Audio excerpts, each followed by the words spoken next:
This is a cheap car. It's, of course, the Nissan Sentra.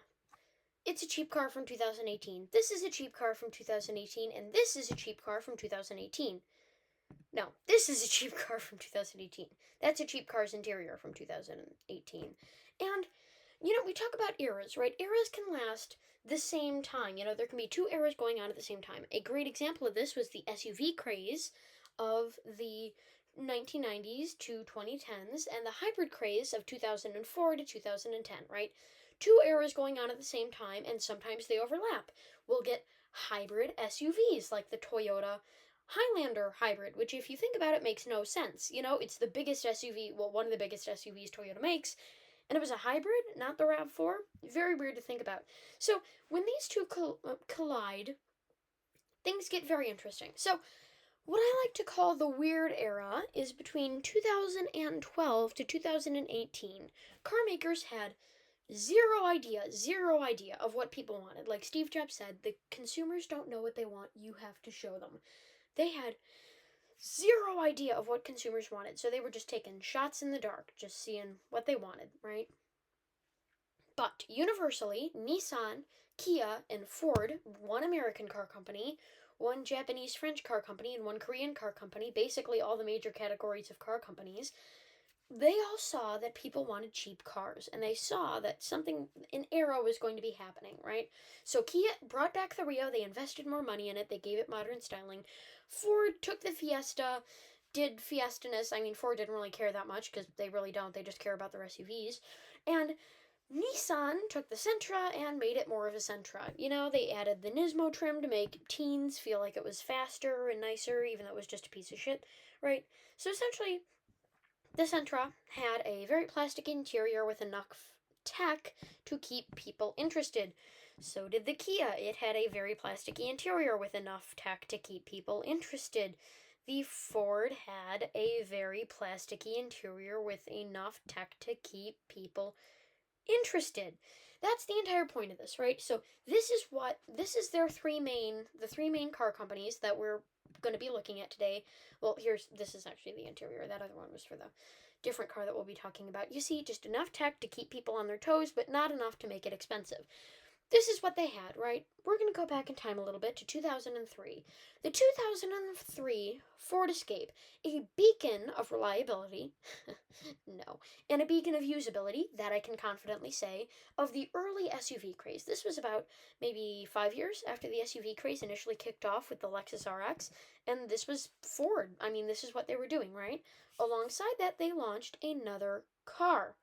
Well, we'll get to that later, right? In 2023, this is what the Ford Escape looks like. Ford has put more dollars into it, and yet it's not selling because people can't afford it. They've made it so nice, so luxurious, so great, even though it's kind of bad compared to the competition, that people just can't afford it anymore. In 2003, Ford saw this coming, so they introduced a second car. A Ford Focus, their cheapest car, raised and lifted to look like an SUV. This was the Ford Ecosport. Get it eco because, you could get good gas mileage out of an SUV, and sport because Ford wanted to add something cool to this. I mean, look at it. It looks derpy. Just adding sport to the name makes it somewhat more sporty. Just this generic off-brand car, right? In 2012, they brought it back in Europe from 2012 to 2017. It only lasted in America for the first generation. And in 2022, Ford brought this turd back.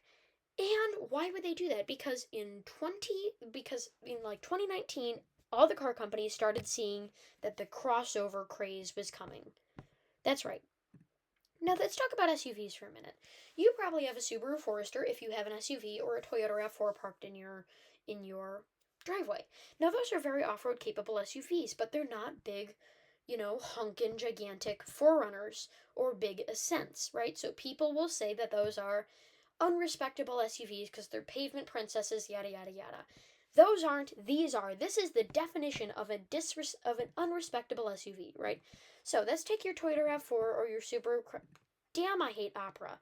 I'm sorry, it is a terrible browser. Truly terrible. I may be able to listen to, for some reason, Spotify while I'm browsing, but I'm not able to have one single photo that's not in dark mode. Essentially what they did, They took this ugly duckling, see, 4 lug nuts in all, and rammed it into an SUV's body. Look, the headlights are even somewhat the same. I mean, literally. So, what they did was they took the tip of the headlight, they chopped it off, they put amber bulb there instead of the second bright bulb, and they put it in the Ecosport. That's all they did. They are lazy. That is something we'll get to know. I mean, even the shapes don't look good. Like, what shape is this? Doesn't make sense. Even the grills are the same, like, weird Aston Martin shape that they stole, like, 10 years ago. Essentially, again, enough tech to keep people interested. And also, really quickly, can we just talk about the tailgate? So, you may be wondering why it opens from the side. That's pretty cool. No, it's not. Ford had zero idea of how to put a tailgate on a sedan. So, what they did, they made it as square as possible. They put a door latch. That's right, that is a door latch. This is the same latch you will find on all 4 other doors. And they put just one. Yep, there's nothing up there, just one, just to cheap out. Toyota, when they did this, they had like 3 of them. No, just one single like screen door thing down there to keep it open. That's it. And then they put like essentially what is a piece of sheet metal with some plastic on the inside. I mean, Toyota's doors, they sometimes have lights on them. Subaru's doors sometimes have little pockets in them. This is just plastic. I mean, it has 2 little tie downs. That's it. It's just plastic. They just shoved a panel in there. And then, because again, Ford had no idea how to style this thing, instead of putting it there to make it as cheap as possible, the door latch mechanisms, how the latch is there and then the handle is there? Because that's how their cheap ass door latches work. They had to put the handle in the tail light just so that they could use the same latch from the doors in the rear door. I mean, this is how low can you go. And just to remind you, this SUV is just a Fiesta. I mean, it's just a 2018 Fiesta turned into an SUV. I know they're bringing it back, and I know no one's gonna like it, but it doesn't matter. Now, how did this go for Ford? Well, I mean, they've retired it, so, not great. No, you think I'm lying? They actually retired this. Goodbye, EcoSport. Hello, new ventures. I mean, it was just ugly. It wasn't a good car, right? Something for everyone. Yeah, well, you killed off all your. I love how they killed off all their sedans, so they had to put the Mustang there instead of the Fusion. Brings a little joy to my heart to see an American car company struggling. Don't sue me for that. I'm just saying y'all brought it on yourselves by not competing at all and just thinking that the Japanese were going to lose. They won. Newsflash. Anyway, essentially, it's a disrespectable SUV. It can't go off-road. This thing cannot go off-road. I mean, look at that ground clearance. That's deplorable. Her foot has more ground clearance than this car does. They just put bigger wheels and smaller tires on it. The only ground clearance you get out of this SUV, if you want to even call it that, is just from putting bigger wheels on a Fiesta. No, that's literally it. You want to see how they got all that extra room? You see that big panel there, this big panel that moves in to the wheels? They just cut that in half and then just put this little sliver. That's how they got the bigger wheels on there. This is not a smart car company. They did not put any work into this. And then they put just their generic door cards with these weird handles on them, copying Toyota. And then like the weirdest flattish dashboard I've ever seen. Very, very ugly, very, very Ford. So they retired the Ecosport because people don't want it. So this is our first little taste, right, of a disrespectable SUV. The 2018 Nissan Sentra, standard value or substandard vehicle. The most plasticiest worst car in the world. Well, Nissan, damn it, come on. Another 4 lug nut kicks? What name is the kicks? Kicks.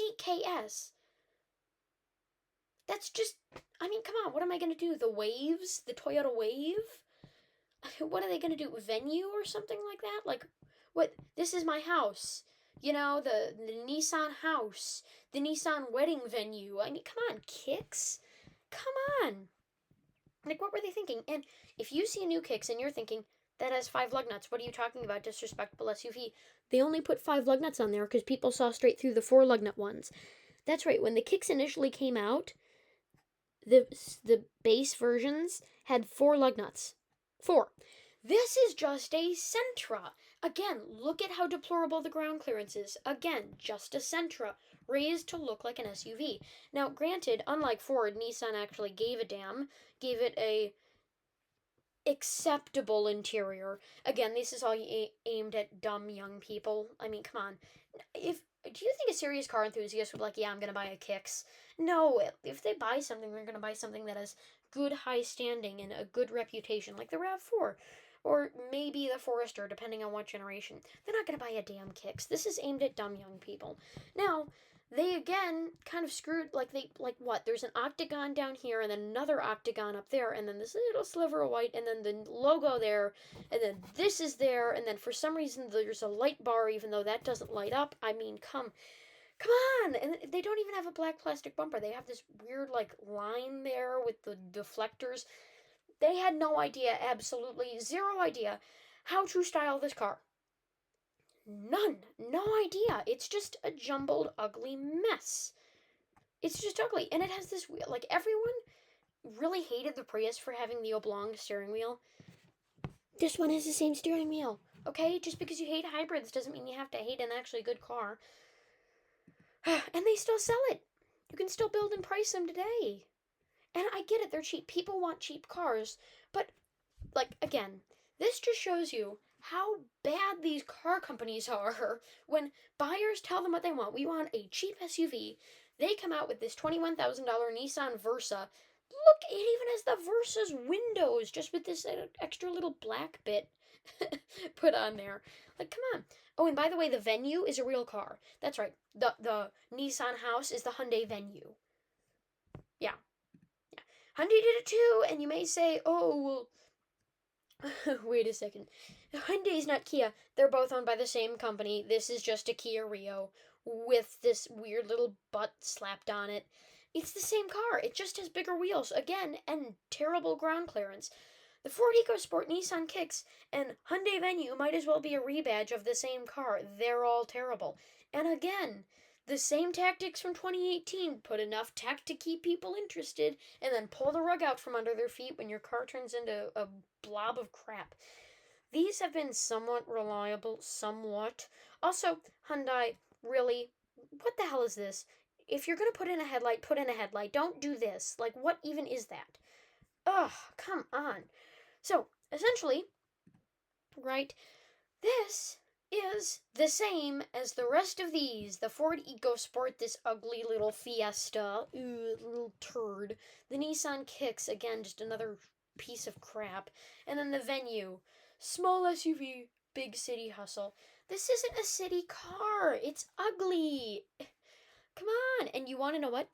This is something they'll never tell you.